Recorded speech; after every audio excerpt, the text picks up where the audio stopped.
guys, it's your girl Ashray and I'm back with another video. This is Black Ink Crew, episode 18. Always bet on black ink. Now, I'm gonna apologize in advance for the background noise. It's probably gonna be people talking or whatever, or making noise. Usually everyone is asleep or not here when I'm recording, but unfortunately everyone's here and it's 10 o'clock at night and they're still up. So I apologize in advance. Like, I just want to get this content out. I'm trying to work more on getting things out quickly. So anyways, enough of that. Um so basically Ceasar's feeling better, and Ted is telling him what's going on with the whole Tati situation. Ted basically says that he reenacts the whole thing and he had Tati down to a T. That I can say. But he basically just said, he told Cease he broke it off. Cease was like, y'all will work it out, y'all will be back together. And Teddy was like, no, I'm done with this. So basically he said he's done. Teddy knew he couldn't be committed no way. So it is what it is. Tati, you better off without him. Walt says that he did good last night, that he flipped the 380 from the calendar shoot and he actually has 2,000 now. Crystal shows up and things get quiet because Tati is already sitting there. Apparently Tati and Crystal had a conversation, and Tati approached Crystal and she told Crystal to stay away from Ted because she know that they had sex, but Crystal said that they didn't have sex. And Crystal is sticking with that.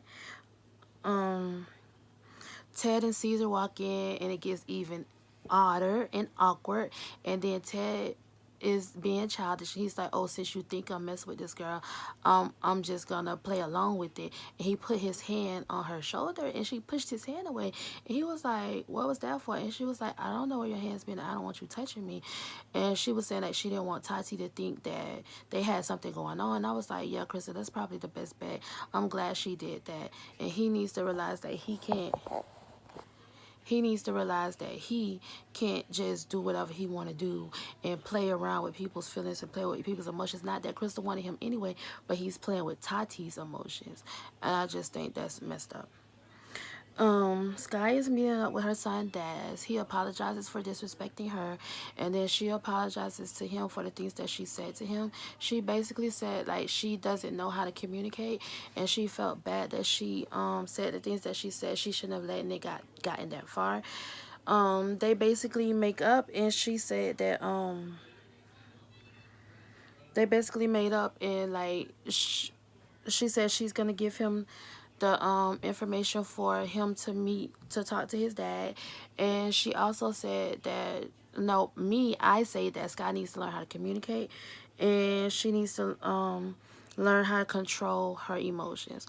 But in the end, Des is getting what he wants, and Sky is getting what she wants, which is to make up with her son.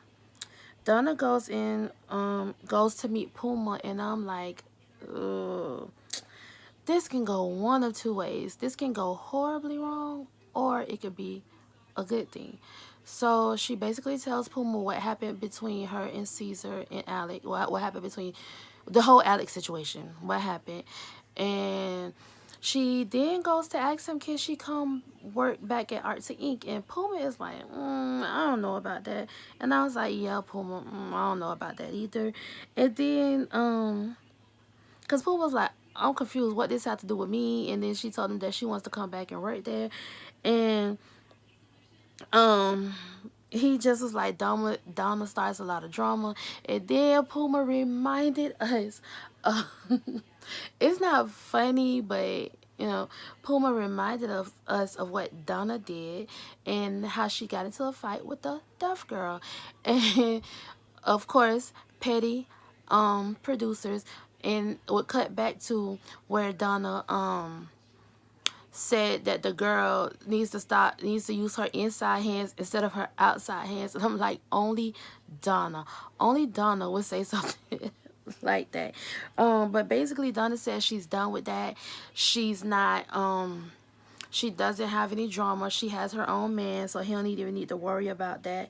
And she's not having any drama. He reluctantly rehires her, and I just hope it all works out. I really do. I hope that it works out for both of them.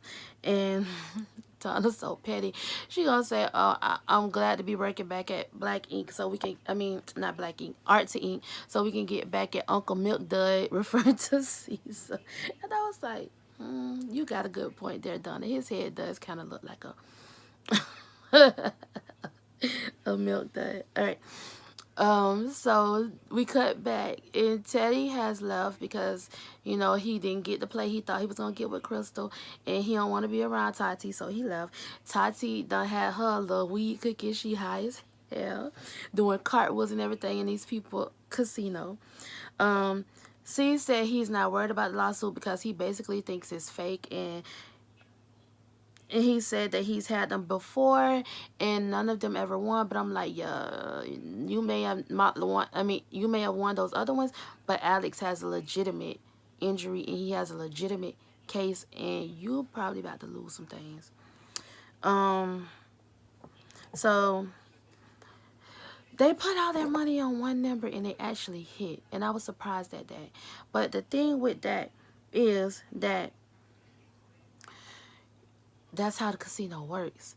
You up, you up, you up for so long, then you hit, and then you risk all your money, and then you lose. So I'm a little eerie of that, but they still do it. And so Walt was like, "Let's get this money," and I was like, "Okay, Walt, get that money, get that one." But at the same time, Walt, you better be careful because you might lose all your money. Um, so they keep playing, and I'm just sitting there. Oh, I hope they don't lose this money. Um, Kitty also was, oh, if I would have known C's was a high roller like this, I probably would have stayed with him a little longer. I know she was joking, but I was like, really, Kitty, really? I just thought that was funny. So Walt listens to Ceasar, and Ceasar tells him to put all of his money on Black. Walt decides to put all of the money on Black, and it lands on Red. And I'm like, see, I told you. I told you. You shouldn't have did it. You should not have done it. Gambling is not the way to go. Now, they done lost all the money. Walt is pissed, and do you blame him? No, I don't blame him. And you know, he's rightfully pissed, and I don't blame him at all. Crystal and not Tati. Crystal and Toki are talking, and Crystal tells her that Tati accused her of sleeping with Ted, and she said that she would never do that because she doesn't want anyone to think that she slept her way to the top, because she didn't sleep her way to the top. She worked her way to the top, and she would never want anyone to do that to her, to think that about her. And she feels like Tati is basically basically messing up her reputation, ruining her reputation by accusing her of sleeping with Teddy. She admits that she did meet with Teddy, and Teddy made it very clear when they first got there, this is not a date. He basically wanted to clear the air with her about Tati and let her know it was nothing to worry about and that she still had her job, and it was strictly friendly and just for him to clear that up with her. And so that was it. Teddy tried to clear it up with Crystal to make sure she wasn't uncomfortable with Tati. It got turned into something else, and now they're single. Tati is not. Tati and Teddy broke up. Whatever. I don't think she needed to be with him anyway. Kitty says that she's not surprised that they lost the money, and that she can't believe that C's bet all the money when they were almost to their goal. And I'm like, I'm not surprised either, because that's how casinos work. Okay, it was gonna happen. They should have taken what they had, because they only needed $1,000 more. They should have taken what they had and figured out another way. But of course, it's reality television. It's scripted, and of course, they're gonna do whatever they can to entertain us, right? So they're sitting there talking. Bae pops up and she's like, "Have y'all seen my mom?" And apparently, since Mama Bae spent those almost $7,000 on Bae's credit card, she has an alert on her credit card. And I'm like, "Bae, you ain't learned the first time. Why you ain't just take the credit cards from your mama and just give her some money and let her spend the money? And when she's out, she's out." But apparently, there was a $500 charge that Bae got alerted to, and she's out here looking for mom. She's out here looking for Mama Bae. And so she's like, "Oh, when I see her, I'm gonna hurt her." I just thought that was so funny. I was like, "You should have learned the first time. You shouldn't get your mama your credit card." So Mama Bae is sitting at the table playing with the big dogs. She said poker is her game. And you know what? Mama Bae was sitting there. She was beating everybody else. Mama Bae hit the jackpot. She had a lot of money in front of her. And she was actually racking up. I said, "Oh, go, Mama Bae. Go." And so Mama Bae said, "I don't just play games. I win." I was like, "Okay, Mama Bae. Okay, Mama Bae, okay." Mama Bae said she was there to win and she wasn't playing with nobody and she was going to go home with her some money. So in the end, they found Mama Bae. She won a total of $6,691 and she said it was all for Walt. And I was like, y'all better be thanking Mama Bae. At first, Bae wanted to kill Mama Bae, but now she's like, okay, okay. Thank you, Mama, for raising the money for Walt like that. And they were all so happy. And I'm like, yes, Mama Bae saved the day. Mama Bae did it. Mama Bae did what everybody else couldn't do. And she won that money and she got out before it was too late, before she started to lose that money. So she was smart about it. Donna goes back to Art to Ink. They meet up. They have like little balloons and stuff to welcome her back. Again, Puma feels like he has to set some rules with her, telling her she can't be touching other people's men, and she has to be on time. And she was like, "Listen, Puma, I already told you I have a man, so there won't be any drama because I'm happy." And she's like, "Late? What's that? You mean what's on time? What do I?" I'm like, "Really, Donna? You trying to get back in here, you gotta just show up on time. That's all you gotta do." So Donna work and she grinding. She has a tattoo on her first day back. I was like, "Okay, Donna, get it." So she's just, of course, while they tattoo, they reflect. She's reflecting on everything that's going on between Ceasar and Alex and her. And she's basically just want to get Alex the help that he needs since he cannot tattoo anymore. His career is basically over. So,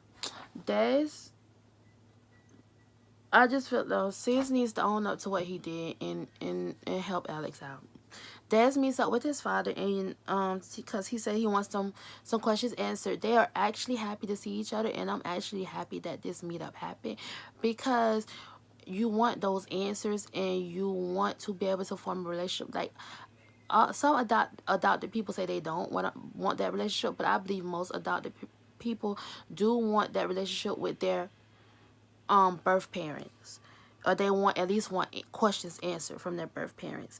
Des begins to question him about his childhood, and like he was like, "When my mom gave me up, where were you?" And he basically wants to know where Red was. Red said that his mom, that Sky took Des out of Red's life, and that he wasn't able to see him. It wasn't his choice. He didn't leave by choice. It was all Sky's doing. He asked him about the whole Sky age thing, and he started out by saying that he did some things wrong, and Sky also did some things wrong, but Sky lied about her age, and he learned about her real. She told him she was 18, and these little fast ass girls do be lying about their age, so I kind of believe him on that one. And she trying to play the victim by saying, "Oh, you knew I was underage." I believe she lied. Sorry, I love you, Sky, but I believe you lied. Anyways, so he basically was saying that he found out through her mom her real age, and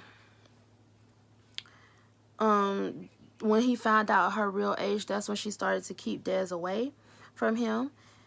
And Des says like that kind of, he understands. he's confused by everything that everyone's saying, but he understands both sides of the situation. He understands his mom's side and he understands his dad's side of the situation. Red breaks down and you can tell that he's really hurt by everything that's going on, and that's why people have to think about the things that they do. You have to think about your actions because you don't know how it affects other people. Like, you really have to think about the things that you do, but people have no regards for other people. People don't care about other people. They only care about themselves, and people make selfish decisions that hurt other people. I'm not saying everything that man did was right, but there was no reason for her to take that man out of his son's life, and he should have fought like hell for his child. I'm sick of these parents that try to blame the other parent when they didn't do everything that they were supposed to do to fight for their child. How can you just say, oh, she kept you away? You must didn't want to go to jail. That's what that was. You didn't want to go to jail for messing with an underage child, so you didn't fight for your child. That's what that was. But at the end of the day, you should have fought for your child. So you can't put all the blame on Sky. Some of that was your fault too. They're willing to move forward and build a relationship, and I'm happy for them. Ceasar and Ted go to help Walt move, and he said he's happy that his kids doesn't have to see him in the projects, and I'm actually happy for Walt.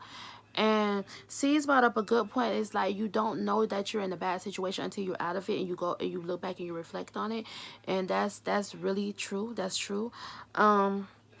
Because a lot of things you don't think about until when you in it, you're consumed by it. But when you're out of it, you sit back and you reflect on it, and you're like, dang, I was really in a messed up situation, or dang, I really went through a lot.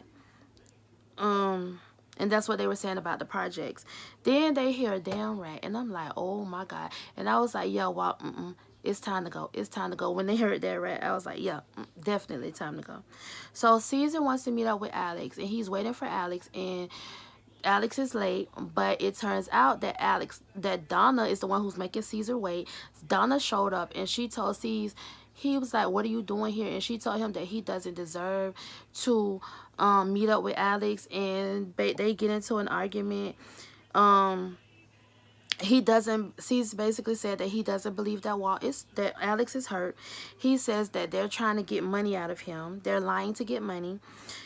He asked did she put him up to the lawsuit, and she was like, well, I suggested that he sue you, but it's not fake because he deserves to be compensated for his injuries. I'm like, yeah, he deserves that. He does deserve that. Caesar's just started being real disrespectful. She told him that he don't care about family or loyalty or anything like that, which he doesn't. He only cares about the money, and which is true. He only cares about his empire or whatever. And Donna basically walked off because she was tired of dealing with it, and then he gonna threaten to give the man real injuries. And I was like, Cease, honey, Cease, boo, Alex's injuries are real, and you're about to find out just how real they are. This man has been to the hospital. This man is seeing a physical therapist. This man is really hurt, and you can take it for a joke, but you ain't gonna be able to run from this, baby. You're going to end up paying for what you did to that man. So, thank you for watching. Remember to like, comment, and subscribe if you have not already done so. I love you guys very much, and I will see you in the next video. Bye.